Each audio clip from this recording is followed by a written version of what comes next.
From the Library of Congress in Washington, D.C. As a mom of 3 young kids, we love Doreen Cronin and Betsy Lewin's books. They're a staple in our house and have been since before we actually even had children. Doreen Cronin is a lawyer turned full-time children's book author, and Betsy Lewin got her start in illustration and greeting cards. Together, they've collaborated on a number of projects, all with witty themes and beautiful illustrations. And their most recent collaboration is Click Clack Surprise. And with that, I'll turn it over to them. Thank you, Courtney. Good morning. Good morning. Thank you all for coming out this morning. Betsy and I are excited to be here. Betsy and I have been working together for over 15 years. So we have been together for a long, long time. We've done quite a few books together. Let me see if they come. There we go. So we like to visit a lot of schools. We like to go out on book tour. We like to come to conventions and mostly read to the kids. That's the best part. Writing is great. I'm sure illustrating is great. But reading with kids is the absolute best part. A lot of the books that we do, like Click Clack Moo, Click Clack Peep, Click Clack Boo, we like to put a lot of sounds in there. There's movement in there. So kids, if you're out there and you want to make sounds, then make some sounds. And if you want to get up and you want to move, be respectful of your space, but you don't have to be quiet and sit perfectly when you read, okay? When you read, you can be animated and join in and say what you need to say and move your body the way you need to move it, okay? So if you want to do that today, and if go on anybody and do wants to come up front, Yeah. any of you kids want to come up front, you come right ahead. All right, let's see what we got up here. Here we go. Hey, so there we Click go. Clack Moo was the first. Have you guys seen Click Clack Moo? You kids know Click Clack Moo? Okay. Click Clack Moo is older than almost every child in this room. Okay, Click Clack Moo would be like in high school right now if Click Clack Moo was a child. So this one, in Click Clack Peep, we had a little baby duck. Hi guys, do you want to sit? You want to sit on the floor? You all feel comfortable with that? You guys do that then, okay? That's good. Now you can see. So baby duck came along in Click Clack Peep. And he kept everybody awake she kept everybody awake for a really long time, like most new babies do, and that's their right. And then we flash forward a little bit, and it's her birthday. So let's see how that turns out for everybody. There we go. Some birthday balloons with some mice hanging on. All right, y'all ready? All right. It is a very big day on the farm. A cake is baking. Streamers are streaming. Mice are floating past the window. The invitations have been delivered. You are invited to Little Duck's birthday party under the maple tree. Cake, games, prizes. Pin the tail on the donkey. Canceled by donkey. Duck, duck, goose. Canceled by goose. Steal the bacon. Canceled by anonymous request. Wonder who that could be. That's right. Good, good, good. Everybody wants to look their best for Little Duck's party. Duck takes a long, hot bubble bath to look his best. He rub-a-dubs, rub-a-dubs, rub-a-dubs clean.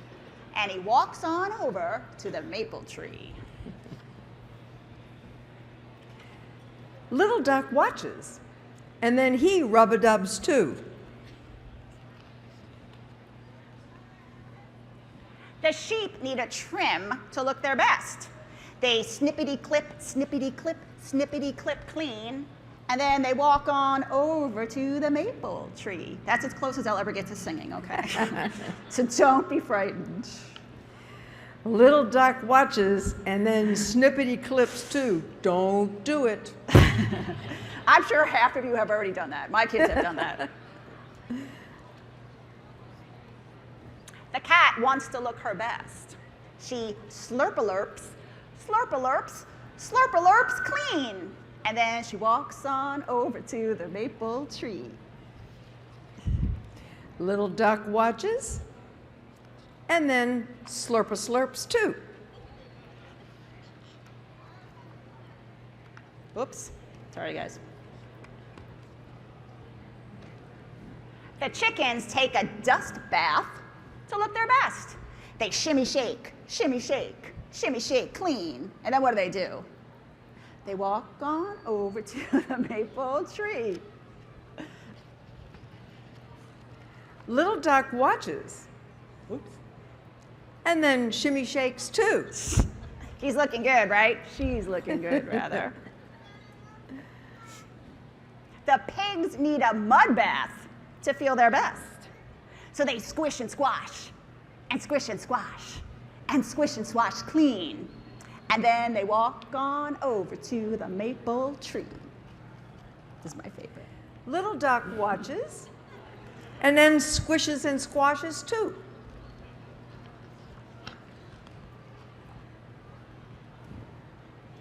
The cows like themselves exactly the way that they are. No rub-a-dubbing, no snippety-clipping, no slurp-a-lurping, no shimmy-shaking, and no squish and squashing. And then they walk on over to the maple tree.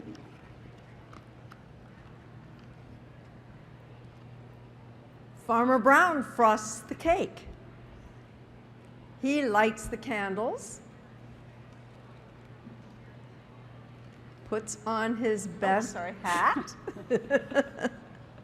and then walks on over to the maple tree. Good. And then they sing. You guys can start singing, okay? Ready? Happy birthday to you. Happy birthday to you. A birthday surprise for everyone under the maple tree. But Family still, portrait. they have a great time, and it's still a birthday. And I promise you, she is not the first little kid to show up at a birthday party not looking her best, right? You guys did a great job. Thank you very much. Thank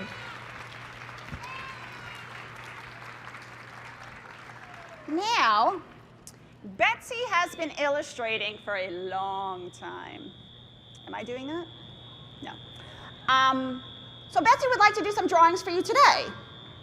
Now, Betsy, is there anything that you don't want to draw, that you draw a lot, that maybe you don't want to draw? Well, you know, you all know I can draw farm animals.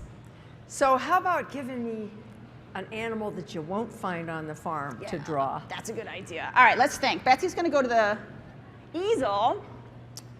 You guys think for a minute. Raise your hands if you've got an animal that doesn't live on a farm that Betsy can do for you. Go ahead, sweetheart. What do you want to see? A bear. A bear. Woo, Okay, what kind of bear? Do you want a polar bear, a brown bear? You want a polar bear? Grizzly bear. Polar bear. Oh, cool. Okay, one polar bear coming up. Now, Betsy does That's the this so back good end. and so fast. You guys like to draw too? Raise your hand if you draw. Do you guys draw? You guys are artists? Beautiful. A lot of artists in the room. Now, where do polar bears live? They live up north, don't they? Good. Okay. They live at the North Pole. So we're going to put this polar bear on a cake of ice Nice. in the water. Okay? Can anybody tell me an animal that doesn't want to be seen by this polar bear? A seal. You're absolutely right.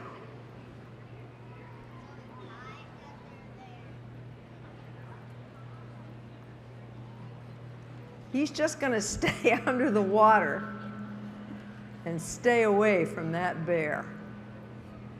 Okay.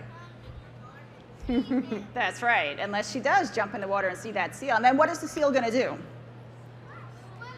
Swim away. Swim as away. fast as she can. Good. Good job. thinking. Okay, let's do another animal. Let's see. One more, Let's and then we'll have some do- questions. Okay. Yes, Pumpkin, go ahead. Ooh, a tiger. Tiger. All right. Big tiger. So here's our tiger.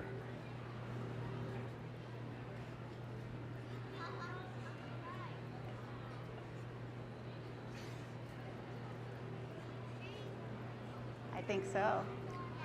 Okay, now this tiger is on the prowl. He is looking for some prey too. Boy, we got a lot of animals that can eat you going on here.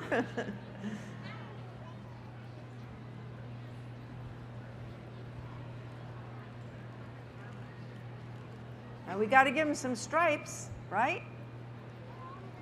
These tigers have stripes. Let's give this guy some stripes. And whiskers. All cats have whiskers. Okay, some more stripes. And a stripy tail. Now, if you want to make a drawing look like it's moving, you got to give it motion lines. So let's give this tiger a waving tail. Woo, see how it moves all of a sudden? And what does the tiger say? Growl. Okay. Shall we do one more drawing? Okay, We're sure, going to do one more drawing, and then we're going to see if you guys have any questions, okay? So if you have a question in your head, keep it there for just one more minute, and then we're going to see if you guys have any questions for Betsy about drawing, about illustrating, or for me about writing, about books. Okay, let's see. Betsy, do you want to pick? No, you pick. You want me to pick? You're the picker. Okay, I did boy, girl, boy, girl, boy, girl. Yes, honey. A lion? A lion. Okay. Excellent. Okay.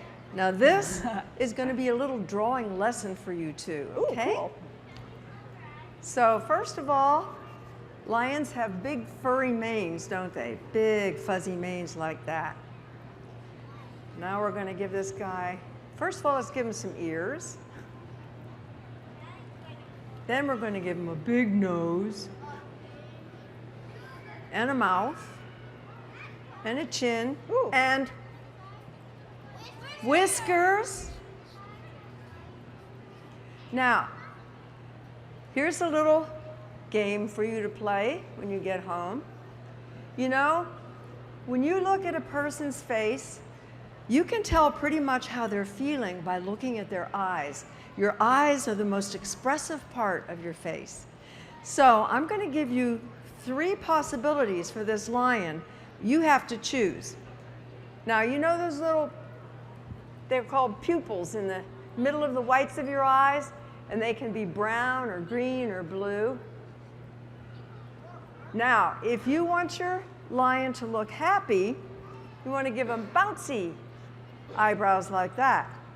If you want him to look sad, you slant them down this way, almost like the roof of a house that doesn't quite meet at the top. And if you want him to look angry, really angry, then you slant him down the other way. Now it's your lion, so you tell me how you want him to look. A show of hands, who wants a happy tiger? All right, who wants a sad tiger? Oh, who wants an angry lion? Lion, why am I saying tiger? Tiger on the brain. I think the anger Angry. Everybody angry wants lion an today. angry That's okay. lion. All right. We'll make this guy angry. I think it makes him look scarier.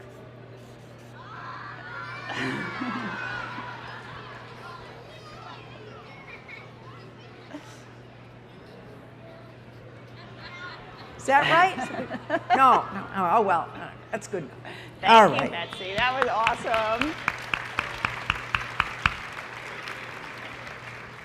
Okay, so we've read together, and you've seen Betsy do her work right there for you in real time, which is awesome.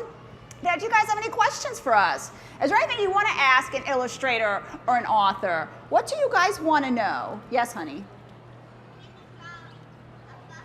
I'm sure Betsy can draw a buffalo. I can, but you know what? I think it's time. I know a lot of you have to have questions. Right. Don't you have questions about writing or illustrating? So let's do that for a little while. Okay. How about this young lady in pink? Ooh. Um, Well, when you're sketching 2 a book, seconds. how long does that but take? when I'm working on a book, I start like that, doing sketches, and then I make them more finished. So in order for me to really finish a book, it takes me between 3 and 6 months, depending on how many characters, how much background, you know, how complicated the drawings are. 3 to 6 months. Okay, great. Yes, honey?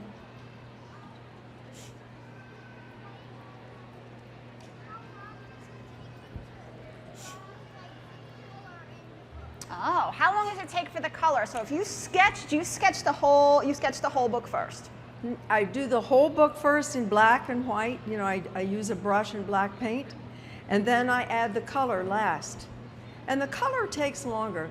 My drawings go very fast because you see how fast I draw.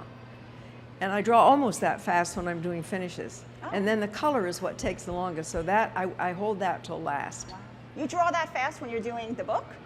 Do you really? Yeah. Oh. You know, little duck. I'm just going to do this just to show you how it goes. We'll do one little duck and then... I did not know that. I did not know that when she was sketching that out, it went that fast. This would be a finish if I had a brush. Okay.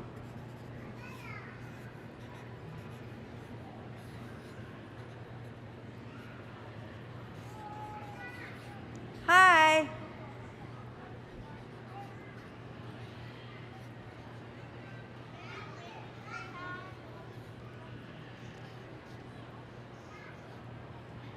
That would be my finished drawing. Wow.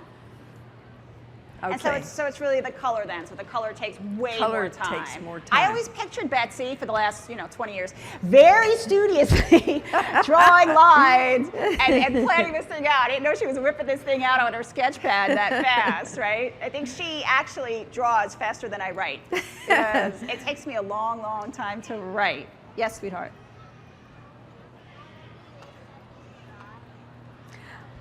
How many years have you been drawing? I've been drawing. My mother said I was born with a pencil in my hand. I've been drawing, the earliest drawing that my mother has was in one of her books, and she said I was 3 years old when I drew it. It's a picture of somebody peeking out from behind a tree, which I suppose was me. Who has any questions about writing? Writing is fun too. You don't have to. You got a question for her? Yes, honey. How do we write the words? A lot of times when I get ideas, I don't get an idea about a whole book. I don't think, oh wait, I have an idea about cows and they'll find a typewriter and then the hens will get involved. And then it just never works that way for me. I will literally get a snippet, like a little tiny piece of something, almost like a seed, like a piece of a puzzle. Because for Click Clack Moo, the first thing I heard, it never in a million years did I come up with the idea for typing cows. What I heard in my head was Click Clack Moo. I mean, I literally heard that. These are the kind of things that happen in my brain. They've been happening in my brain since I was little. I've always wanted to write, and I've always made stories, and I've always kind of picked out pieces of the day, sounds and people or parts of conversation or something I've seen, and kind of filed it away. I don't know where the sound came from, but Click Clack Moo was not a story first or an idea. It was really just a sound. And so then that story, so then I have to say to myself, well, what sounds like Click Clack Moo? There's only one thing that sounds like Click Clack Moo, and that's a typing cow. So it kind of came out of that. Another day, when we already had the characters, for example, for I lost the title of the book, Click Clack Surprise. Surprise, yeah. It was, let's give them a birthday party. Let's let them have a birthday party, but what would happen with these animals at a birthday party, right? Because these animals they're not spending all day in the barn giving milk, and they're not spending all day in the chicken coop just laying eggs. They have lives like we do, right? They're out and they're doing things and they're causing trouble and they're really having a good time and hanging out with their friends and giving each other birthday parties. So I have to take those animals then and think about, well, what would happen if these animals had a birthday party? And then it just becomes easy because I know that that little duck is a lot like Big Duck and causes a lot of trouble. I also have kids and I know what they look like when I don't watch them. And if I don't watch them for a morning, I wouldn't be surprised if they showed up covered in paint and kind of a mess. But still, and with a haircut. Yes, and my kids have given each other haircuts when I wasn't looking. That happens too. I do watch my kids, but I do occasionally not know what they're doing 24/7. So then that idea just comes to me, and then I just have to build that out. And I like sounds. I like the sound of click, clack, moo. I like a shimmy, shake. I like a rub, a dub. I like sounds that when you're reading the book, you can remember them really easily. And then when you read it again the next time, you're going to fill it in yourself. So then you become part of that book. Like that book needs you in order to really come to life. That book, these books, these animals, they want you to come in and be at the party. They want you to watch them get ready so you can do the same sounds and the same motions. So I always try to put that in there if I can. Okay. Yes, sweetheart? Have I ever written a novel? I just finished Thursday night at 12:33 a.m. I know this because I've been working on it for so long. The final draft of my first novel happens. I guess that's too, well, don't clap yet. You can let me know in a year or two if that actually clapping was deserved. But every time I write something new, I started with picture books, and picture books kind of came easy to me. I don't know why. I understand how to write them. They're concise, to say the least. And there's a rhythm to them that if you capture early enough, it'll carry you through as you write. And then I did some chapter books. I did The Trouble with Chickens. I did The Chicken Squad. And those are also really fun. They're still just funny, and you're just throwing these little snarky chickens together and just listening to them, you know, and just writing down what they're saying and what they're doing. And the structure is a little bit different. And then you get to a novel, and I have no idea what I'm doing. I just don't. I don't know how to do this. And the best way, if you're sitting down to write something new, to write a new kind of book or write at all, is to read. So I've always been a voracious. I love reading. Since I was a kid, it was my favorite thing to do. So when I really wanted, I got this idea for a novel. Well, I got this idea, and I knew it wasn't a picture book, and I knew it wasn't a chapter book. So it's 300 pages. Which to me is like 15 books. That's a lot. And if you do a word count on a picture book like this one or Click Clack Moo, I think it has 130 words, you know? So that novel was such a huge learning process for me. I've come a long way from where I started because I have an incredible editor, and she's extremely generous and very patient with me. But I'm learning. So I was so happy Thursday at 12:33 a.m. when I sent it to my editor, when I emailed it to her. So even if it was something I learned how to do that I couldn't do before. So you all should know that feeling when you learn something new and you struggle with it in the beginning, but then you get it at some point, it feels great. So I'm sure I have some more, you know, revising to do, but that was a big thing. That was a big thing for me. So we'll see how it goes. Yes, sweetheart. Yes, baby. What made you want to write about a farm? What makes me want to write about a farm? That's also a good question. I grew up on Long Island. I did in the suburbs, you know, near New York City. I did not grow up on a farm. Betsy I grew up in a small town in Pennsylvania surrounded by farms, so I'm very familiar with farm animals, even though I didn't live on a farm. Yeah, I don't know why it was farms, and again, going back to the sound, because that sound, click, clack, moo, involved a cow. That's kind of where that story took me, was to a farm. And then once I met these characters and Betsy did them, I wanted to spend more time there. They were funny, and I liked them, and I liked writing about them, and I loved seeing what Betsy was going to do with them. So the farm itself, I don't know why it's there, but that's where they wound up. And Chicken Squad too. I mean, they're not on a farm, but again, it's chickens and it's giant backyard that, you know, I didn't have, and I certainly don't have now, but it's just something about them that's really appealing. Thank you, sweetheart. Do you have a question too? I'm asking for my daughter. Sure. You answered the question already about that you were pretty young when you started drawing, but she likes to draw and to write. How old were you when you started writing? When I started writing, when I was young, very young, I was an extremely introverted child. I didn't like, you know, I talked at home with my brothers, my sister, my friends, but you put me in a classroom and I was extremely quiet. I was just a very, very quiet kid, very shy kid. But my first grade teacher, quiet doesn't mean you have nothing to say. Quiet doesn't mean you have nothing to add. So she said to me, well, why don't you start writing things down? Because I want to hear what you have to say. And she gave me extra homework. I was 6, and my first grade teacher was giving me extra homework to write. And so she saw something in me that I was more comfortable, and probably still am to this day, writing than I am talking. I'd rather write all day than talk all day. And she saw that, and so she just encouraged me to keep writing. And then as it happened, some of the stuff that I was writing, she felt was good with saying that maybe I was a writer. And so she'd give me poems to write and give me short stories to write and all this extra stuff I had to do, but I loved it. I absolutely loved it. And so when I was 6, I had a teacher who I adored say to me, "You are a writer." And that was all it took. And then from that moment on, I was just a writer.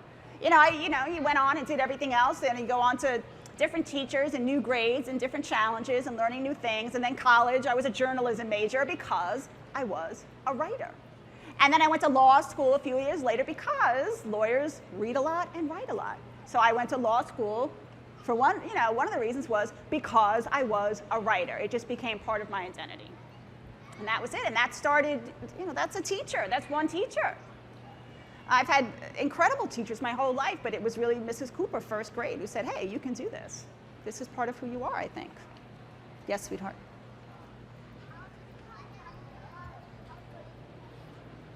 Of writing which one, honey?